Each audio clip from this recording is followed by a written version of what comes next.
பாபா ஓர் கருணாலயம், பாதம்தான் கமலாலயம்.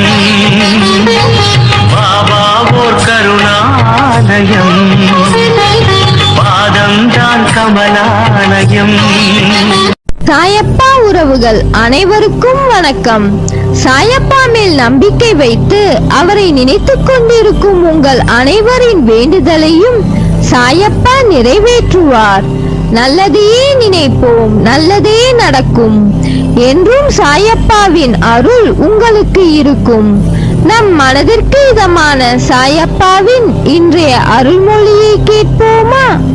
அன்பு குழந்தையே, நீ எந்த அளவுக்கு வாழ்வில் மிக உயர்ந்த இடத்தை அடைய விரும்புகிறாயோ அந்த அளவுக்கு பலரின் அர்த்தமற்ற பேச்சுக்களையும் கஷ்டங்களையும் கடந்தாக வேண்டும் என்பதை மறவாதே.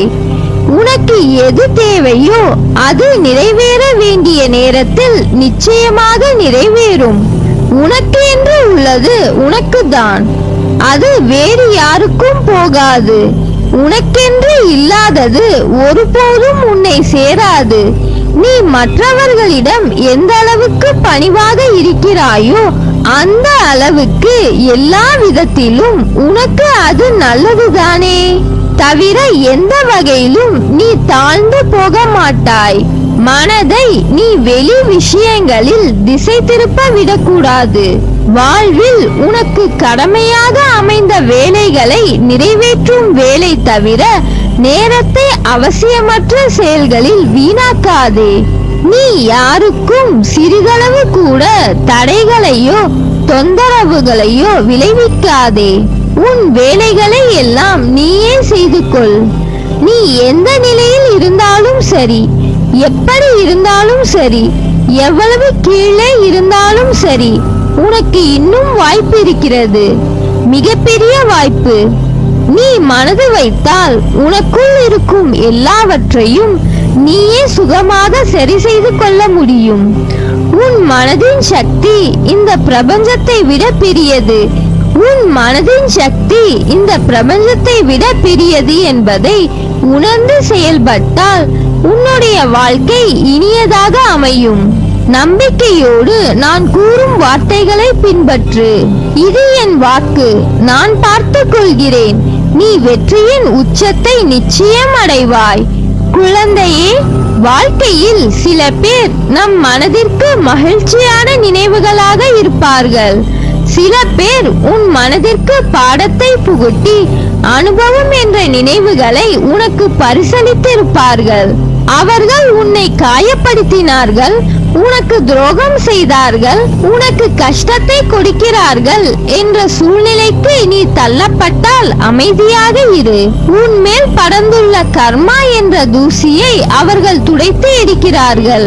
அந்த கர்மாவில் இருந்து யாரும் தப்புவதில்லை. எல்லோரும் அதை மாதிரியான சூழ்நிலைகளை சந்தித்துத்தான் ஆக வேண்டும். எது வந்தாலும் அதை நேருக்கு நேர் சந்தித்து அதை துணிச்சலுடன் தாண்டி செல்லும் மனம் இதற்கு முன்னர் உன்னிடத்தில் இருந்ததா என்று யோசித்துப் பார். இப்போது உன் பாதையில் நீ உன் வெற்றிக்கு தனியாக உழைக்க தொடங்கிவிட்டாய். இனிமேல் உனக்கு வெற்றி கொண்ட நேர்முகம்தான். தடைகளை தகர்த்து உன் தடயங்களால் உன் வாழ்க்கை வெற்றியாய் அமையப் போகிறது. எதற்கும் வருந்தாதே. உன்னை அழுத்தும் எல்லாவற்றையும் துணிந்து தூர எறிந்து நடைபோடு. உன் வாழ்வில் பார்த்த விஷயங்கள் உன் மனதில் ஆழமாக பதிந்துள்ளது. அதையொட்டி மனதளவில் உள்ள பாதிப்பு தான் உன் எண்ணங்களால் வெளிப்படுகிறது. உன் ஆதங்கம் எனக்கு புரிகிறது. உன்னை எப்படி மாற்றிக்கொள்வது, ஏன் இந்த நிலை எனக்கு என உன்னுடைய கண்ணீர் அனைத்திற்கும் என்னிடம் பதில் இருக்கிறது. ஆனால் அவற்றை உண்மையான மனதோடு ஏற்றுக்கொண்டு நடைமுறைக்கு கொண்டு வருவதில்தான் உன் பிடிவாத குணம் தெரிகிறது. அன்று உன்னிடத்தில் ஆசைப்பட்ட அத்தனை மாறுதல்களும் நடக்கும். அதனால் நீ எதற்கும் பயப்படாதே, கலங்காதே. உன்னில் நிச்சயம் வெற்றி என்ற தீபத்தை நான் ஏற்றுவேன். குழந்தையே, மனம் தடுமாறுகிறது. எப்போதும் அலைப்பாய்ந்தபடி இருக்கிறது. அதை அடக்கி நிலைப்படுத்தும் வழி என்ன? நம் மனம் எப்பொழுதும் எதை பற்றியேனும் சிந்தித்துக் கொண்டே இருந்தால் தெளிவான முடிவுகளை எடுக்க முடியாமல் தடுமாறும். குறிப்பாக சின்ன சின்ன விஷயங்கள் அவ்வப்போது நடக்கும் போது அதை பற்றியே பெரிதாக்கி பார்ப்பது மனதின் இயல்பு. உதாரணமாக, யாராவது நம்மை திட்டிவிட்டால் பதிலுக்கு நம்மால் திட்ட முடியாத போது நேரில் கூனி குறுகிவிட்டு அவர்களுக்கு பின்னால் அவரை மனதிற்குள் அதிகமாக திட்டுவது போல, அடிப்பது போல, கொல்லுவது போல கற்பனை செய்து தன்னை ஒரு பெரிய கதாநாயகனாக காட்டிக்கொண்டு ஒரு பெரிய கதையை பின்னிக் கொண்டிருக்கும்.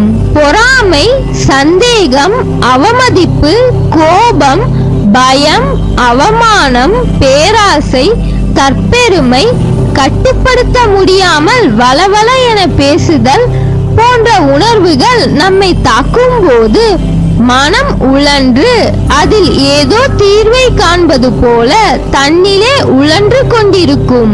உணர்ச்சியை கட்டுப்படுத்த முடியாத போது அதை வெளிப்படுத்தி விடுவோம்.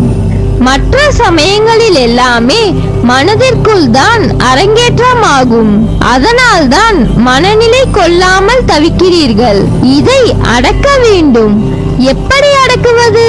முழுமையாக அந்த எண்ணங்கள், சிந்தனைகள் உங்களை கடந்து போகட்டும் என விட்டுவிடுங்கள்.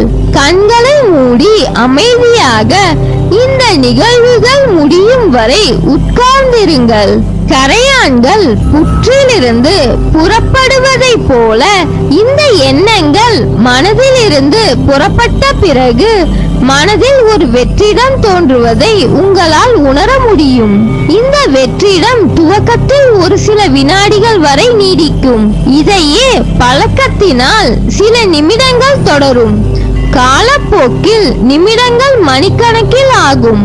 இந்த எண்ணங்களை கட்டுப்படுத்ததான் மூக்குக்கு மேல் புருவ மத்தியில் கற்பனை உருவத்தை நிறுத்திக் கொண்டு அதில் பார்வையை செலுத்துவார்கள். இப்படி செய்தால் எண்ணங்கள் தடைபட்டுவிடும் என்பது நம் முன்னோர்கள் கண்டறிந்த உண்மை.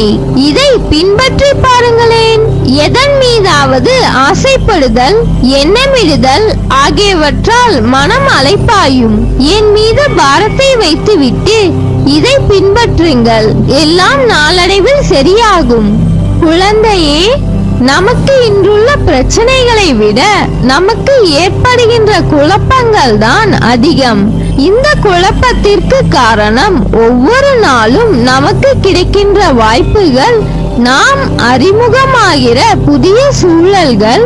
இதனால் இது நல்லதா அது நல்லதா என யோசித்து குழம்புகிறோமே தவிர சரியான முடிவு எடுக்க முடியாமல் திணறிக் கொண்டிருக்கிறோம். இந்த நிலையில் இருக்கின்ற உன்னை சரியான இடத்திற்கு நான் அழைத்துச் செல்வேன். பிறந்த குழந்தை வெளிச்சத்தை பார்க்க கண் கூசுகிறது என்பதற்காக கண்களை மூடிக்கொண்டே இருந்தால் உலகத்தை பார்க்கவே முடியாமல் போய்விடும். நடக்கும் போது விழுந்து விடுவோம் என பயந்து படுத்தே கிடந்தால் வாழ்க்கையில் அக்குழந்தையால் நடக்க முடியாமலே போய்விடும். குழந்தையாய் இருந்த போதே நீ உலகத்தை உற்று பார்த்தாய். அந்த பழக்கத்தால் இப்போது உன்னால் தெளிவாக பார்க்க முடிகிறது. கால்களில் சத்தில்லாத போதே நடக்க பழகினாய். அதனால் இப்போது மான் போல் துள்ளி குதித்து ஓடுகிறாய். அரியா பருவ காலத்தில் உன் சக்திக்கு மீறிய விஷயங்களை தைரியமாக எதிர்கொண்டதை போலவே இப்போதும் எதிர்காலத்தை பற்றி அறியாத நிலையில் உள்ள போதும் தைரியமாக எதிர்கொள்ள வேண்டும். முன்பிருந்த அதே தைரியத்தை வளர்த்து கொண்டு பிரச்சனைகளை எதிர்கொள்ள முடியும். தொடர்ந்து முன்னேறு. எங்கு போனாலும் நம்பிக்கையும் திடமான அர்ப்பணிப்பும் இருந்தால்தான் நினைத்ததை சாதிக்க நம்மால் முடியும். நீ நிச்சயம் முன்னேறுவாய். உன் மனதில் எதிர்காலத்தை பற்றிய பயம் இருந்தால் அதை தூக்கி எறிந்து விடு. என்னை நினை, பொறுமையோடு என்னை நம்பு.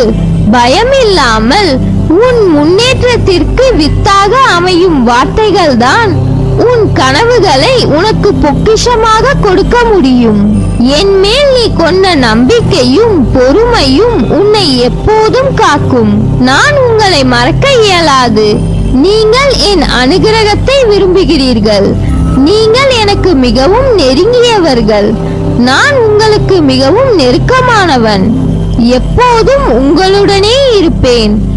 நம்பிக்கையோடு நீ உன் கடமையை செய். உனக்கான அந்த நல்ல நாள் நிச்சயம் உன்னை தேடி வரும். மகிழ்ச்சி, ஆரோக்கியம், நற்பெயருடன் எல்லா செல்வ வளங்களை பெற்று சீரும் சிறப்புமாய் வாழ்வாய். அதற்கு நான் பொறுப்பு. உன் அம்மாவாக அப்பாவாக என்றும் துணை இருப்பேன். நல்லதே நடக்கும். நீ என் பரிபூர்ண அருளும் ஆசீர்வாதமும் அன்பும் பெற்ற என் செல்ல பிள்ளை.